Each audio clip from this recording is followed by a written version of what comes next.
Coming up on this special report, coronavirus has disrupted every facet of daily life, from healthcare to school to the restaurant industry. Plus, is it possible to escape the virus on an isolated ranch? All this and more coming up on Brockport News for You next.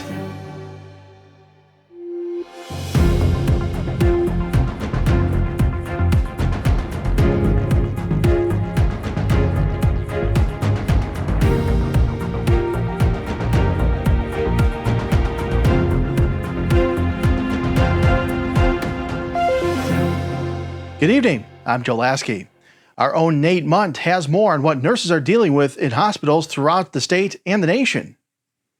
As the number of confirmed coronavirus cases continues to rise in New York, many hospitals are starting to run low on necessary supplies. Governor Andrew Cuomo expects hospitals will need about 40,000 ventilators once the number of coronavirus cases peak.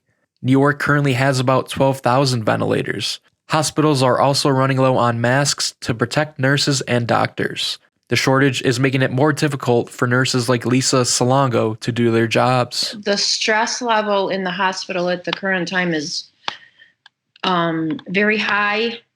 Everything changes hour by hour. We get updates frequently of all the changes. Hospitals are short on more than just supplies. The number of available intensive care unit beds is dwindling. Why are the ICU beds important? Because the people who come in, vulnerable populations, older people, underlying illnesses, respiratory problems, they need the ICU bed. They need the ventilators.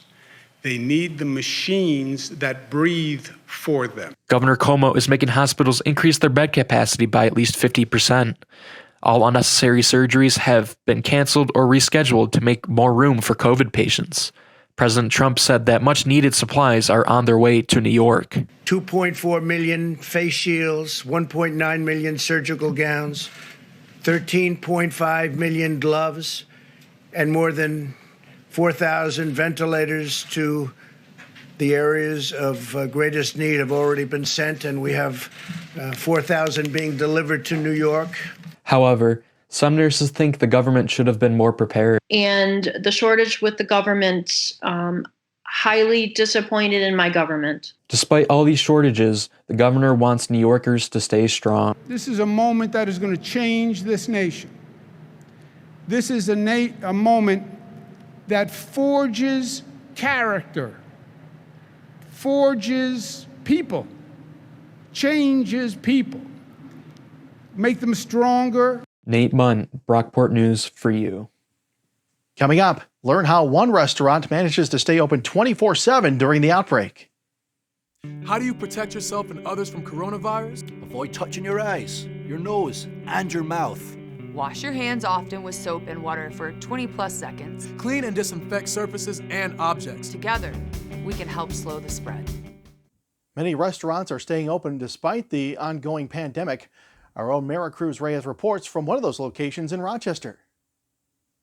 Governor Cuomo's order may have taken away your ability to sit down at your favorite local restaurant, but many places are figuring out ways to serve their loyal customers. Mark's Texas Hots on Monroe Ave is one of the few places in Rochester that is still welcoming customers. Marcus Grumbols, the owner of Mark's Texas Hots, says they're practicing social distancing so customers can still grab their favorite meal. And if we can pay the people to work here, if I close, I make no money anyways. But if I just stay open and pay, half my stuff, they make some money because these guys, they need money every week. And nobody, to leave too. So far, it's okay too. Scrumbol says the transition has been difficult, but as long as customers keep coming in, he'll stay open 24 hours a day, 7 days a week.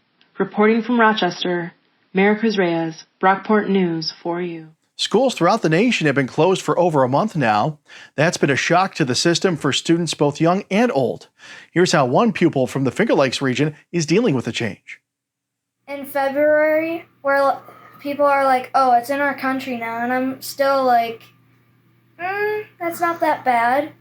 And then, boom, next month, I hear that it's in my school, and that just makes me think, boy, does it spread fast.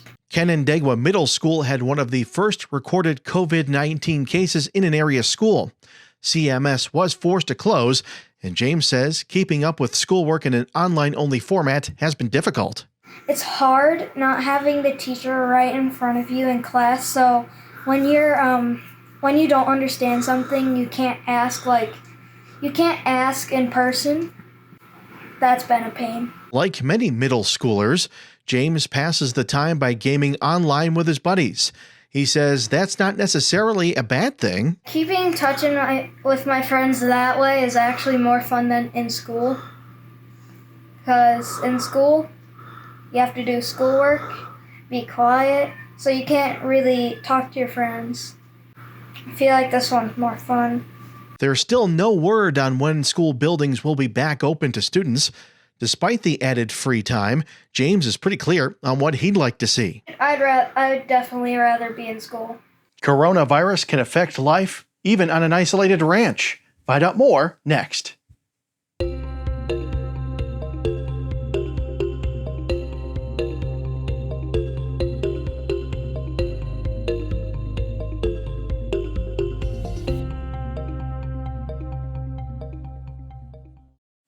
Our own Marty Firebend reports on what's going on at the nation's airports.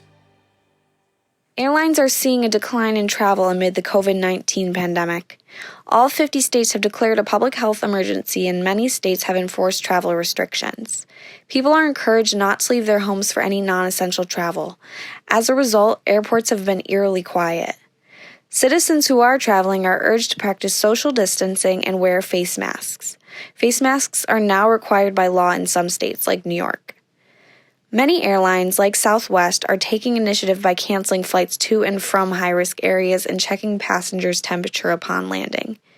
These airlines are also offering more flexibility with flight cancellations and rescheduling in an effort to slow the spread of the virus. And here's our own Tyler West with the answer to the question, can you really escape a contagious virus by going out to the middle of nowhere? In a global pandemic, things like social distancing, quarantine, and isolation have become the new norm for most people, and it might be hard for them to adjust. But what's life like for the people who already lived this way before the coronavirus outbreak? Jim and Marilee Towers own the Cathedral Oaks Ranch about 10 miles outside of Yorktown, Texas. For them, isolation is nothing new. On the ranch, we're so isolated. You can probably see behind me, we live in the woods. There's nothing around us. We're pretty much independent here. Jim says it's been easy for him to keep busy with the lengthy list of day-to-day chores that come with operating a ranch. It changes tremendously. No 2 days are alike. You never get bored. There's always plenty of hard work to do. One thing he says he loves about spending his days at the ranch is the different kinds of wildlife that he encounters. And the beautiful animals we see here. We have so many deer. Like last night we had 30 out here. And the other wildlife, of course, is always interesting. Even though life at home seems pretty much the same for Jim, things have been a little different for Marilee. She says she misses the small things about life before the coronavirus outbreak. We go to the grocery store or something, but you're wearing a mask, which is like another level of isolation. You can't tell if someone's smiling at you. I'm a hugger. That's, it's a southern thing, but down here you don't shake hands, you hug. And I miss that. Marilee misses the book sales at the local library. She says it's not just about the books, but about the people. Enough to read. I probably got 1,000 books set aside, but there's just something about interacting with those people that I really enjoy. Jim and Marilee both seem to agree that in a time like this, it's easy to see that the small things in life are so often the big things, like a smile, a hug, or the cats and dogs all getting along. Reporting from Yorktown, Texas, I'm Tyler West. That's all we have for today. For more on journalism, public relations, and broadcasting at Brockport, follow us on Twitter at BrockportJRB. Remember, stay safe by remaining indoors as much as possible and keep up that social distancing. On behalf of everyone here at Brockport News 4U, I'm Joel Lasky. Good night.